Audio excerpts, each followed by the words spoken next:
Hei kaikki ja tervetuloa minun kanavalle. Minun nimi on John ja minun kanava on John of Finland. Jos olet ensimmäistä kertaa täällä, niin on tosi mukava nähdä sut.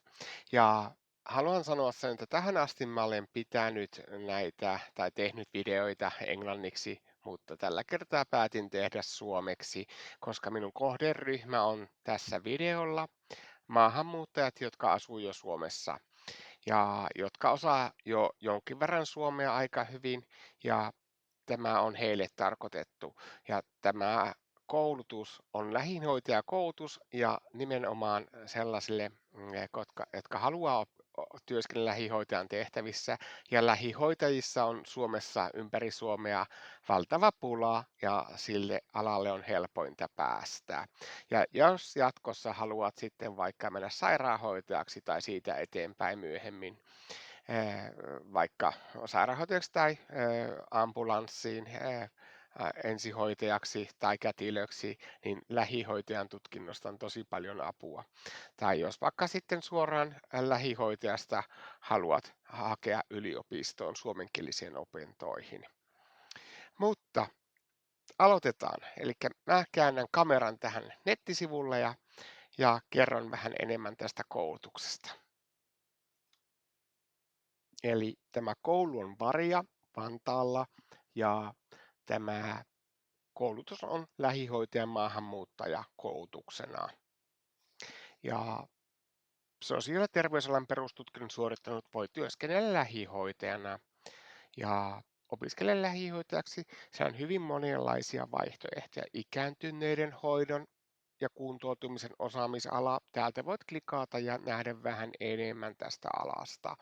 Ja sitten lähihoitaja voi työskennellä lasten ja nuorten kasvatuksen ja hoidon osaamisalalla ja myöskin mielenterveys- ja päihdetyön osaamisala, josta on hyvin paljon pulaa lähihoitajista, ja sairaanhoidon ja osaamisala lähihoitaja. Ja siellä on myös vammaistyön lähihoitaja, tässä on maahanmuuttaja ja koulutuksessa. Ja tässä on tarkemmin tästä koulutuksen kuvauksesta kerrottu ja sisällöstä. Eli lähihoitajana olet lähellä ihmistä ja teet vastuullista ja monipuolista työtä sosiaali- ja terveys- ja kasvatusalalla. Ja lähihoitajan koulutuksella voit työllistää monenlaisiin huolenpidon, kasvatuksen ja kuntoutuksen tehtäviin. Ja melkeinpä voisin sanoa, että kun olet lähihoitaja, niin lähihoitajista on pulaa, niin vaikka olisit kouluttautunut mielenterveyspuolen, voit päästä sitten sairaanhoidon puolelle tai sairaanhoidon voit päästä mielenterveyspuolelle. Et sinänsä erikoistunut, mutta perusteet opinnot ja perusopinnot on kaikilla samaa. Ja täältä löydät tästä toteutuksesta ja opinnoista enemmän. Eli ensimmäinen, mikä tässä on tärkein, niin tämä opetuskieli on suomi. Ja opinnot todellakin sisältävät teoriaa ja käytännön harjoittelua oppilaitoksessa ja verkko-opiskelua sekä opiskelukoulutussopimuksella tai oppisopimuksella työelämässä. Ja suosittelenkin hakemaan sitten oppisopimuksella heti, jos sinä työskentelet alalla ja sinulla on mahdollisuus tehdä tämä oppisopimuksella, niin silloin se yleensä on 80% työtä ja noin 20-30% on sitä teoriaopintoa koulussa tai etänä tai itsenäisiä opintotehtäviä.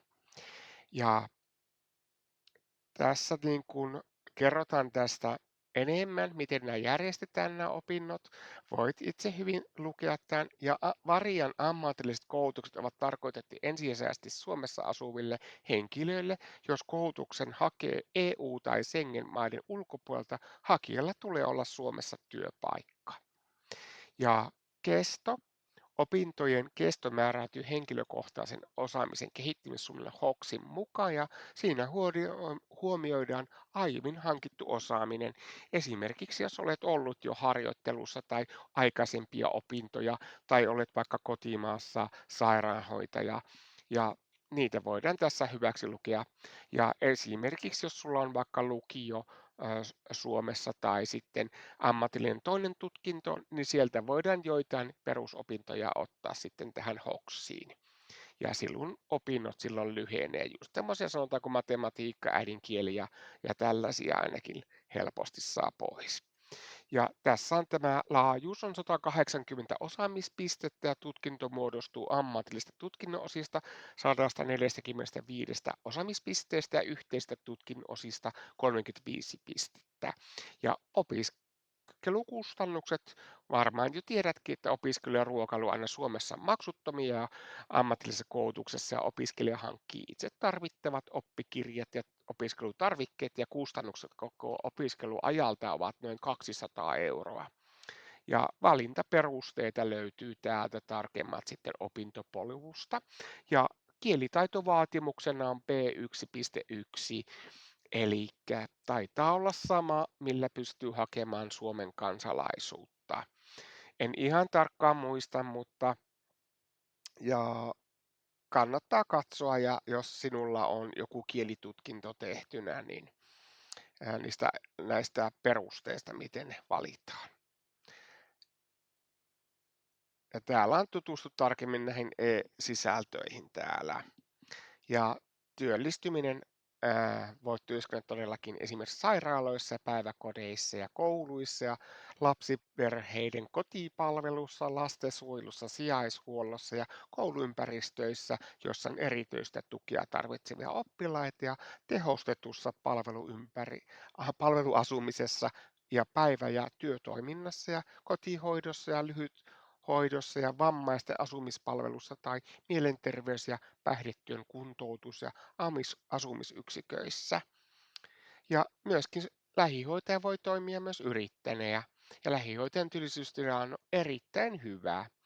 Ja niin kuin tuossa jo aikaisemmin puhuin noista jatko-opinnoista, että ammattikorkeakouluihin tai yliopistoon esimerkiksi pystyy menemään. Tai jos haluaa tehdä sitten ö, ö, erikoistutkinnon, ammatillisen toisen tutkinnon tähän päälle.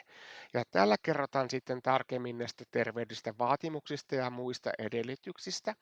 Eli sosiaali- ja terveysalalla pitää olla perustutkintoon terveydellisiä vaatimuksia voi olla esteenä psyykkiset sairaudet, jotka estävät käytännön tehtävän tai työssä oppimisen osallistumisen, kuten ajankohtainen hoitamaton psykoosi tai vaikea toimintakykyä laskeva masennus.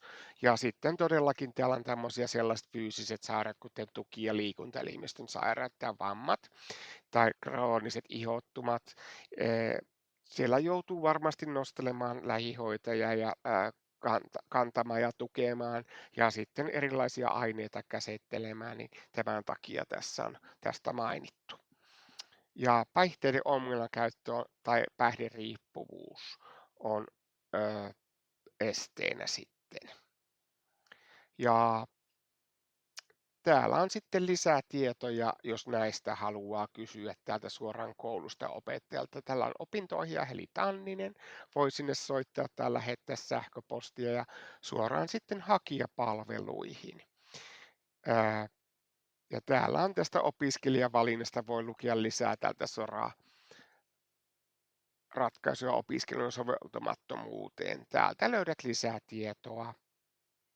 Ja tutkintokohtaisesti terveysvaatimukset ammatillisen koulutuksen määräysuudistus.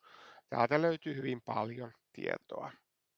Mä yritän pitää tämän nyt lyhkäisenä tämän videon, että kaikki malttaisi lukea. Täältä löytyy suomeksi ja tarvittaessa ruotsiksi tai englanniksi sitten voi katsoa. Ja tämä oli todellakin Varjassa Vantaalla tämä koulutus. Ja tästä klikkaamalla pääset. Haku on alkanut jo 4. joulukuuta 2024 ja jatkuu sinne tammikuun 2. päivään asti. Ja haku tapahtuu opintopolossa, niin tästä vaan klikkaat ja pääset tänne hakua täyttämään sitten. Tuosta klikkaa ja tännekin on, täällä on tosissaan haku alkanut ja koulutus alkaa 24.3.2025. Ja tänne on nyt jännistelletty kello 00, ei varmaan ehkä kelloaika pidä paikkaansa, mutta siitä varmasti tulee tarkempi ilmoitus sitten valituille. Ja tässä on laitettu, että peruskoulu tai yleistetty perusopetus, että pohjana pitäisi olla ja opiskelupaikkoja on paljon, eli 50 ja tässä on, että valintaan aloituspaikat aloitteen lähihoitaja suomen kielen tuella 25 opiskelijapaikkaa ja hoiva-avustaja suomen kielen tuella 25 paikkaa. Ja ilmeisesti toi tarkoittaa sitä, että on ajateltu, että lähihoitajaksi opiskelisi 25 ja sitten hoiva-avustajaksi suomen kielen tuella 25 opiskelisi. Vaikka tässä puhutaan lähihoitajasta, niin osa sitten ilmeisesti opiskelee kuitenkin hoiva-avustajaksi, mutta siitä voi sitten tarkemmin koulusta kysyä. Ja täällä on sitten ilmoitettu tästä sosiaali- ja terveysalan perustutkimus hoiva-avustaja suomen kielen tuella jatkuva haku. Ja tässä haku alkaa ja haku päättyy. Eli se alkaa tämän haun jälkeen sitten erikseen, mutta tähän kuitenkin näköjään on laitettu sitten suomen kielen tuella sekä hoiva-avustaja. Tässä on niin kuin tosissaan lähihoitajaksi tässä samassa näköjään, että hoiva-avustajaksi 25 lähihoitajaksi ja 25 hoiva-avustajaksi suomen kielen tuella. Nyt mä käännän tämän sitten tuonne kameran puoleen. Elikkä mä toivon, että tästä oli tosi paljon apua sulle ja jos tästä tykkäsit suomenkielisestä ja teitä Suomessa olevia maahanmuuttajia paljon, jotka haluaa myös suomenkielisiä koulutuksia maahanmuuttajille ja ilmaisia tai sitten niitä maksullisia ammattikorkea- tai yliopistokoulutuksia, kun osa ilmeisesti joutuu maksamaan niistä, niin voi laittaa sinne videoihin aina viestiä, että tykkäskö ja peukuttaa ja laita sitten tilaukseen mun kanava ja voi jakaa kavereille ja itse laittaa omalle Facebook-sivulle tai YouTubessa jakaa tätä, niin kasvetaan yhdessä tätä kanavaa ja jatkossa sitten on mielekkäämpi tehdä lisää, kun tietää, että tälle on seuraajia olemassa.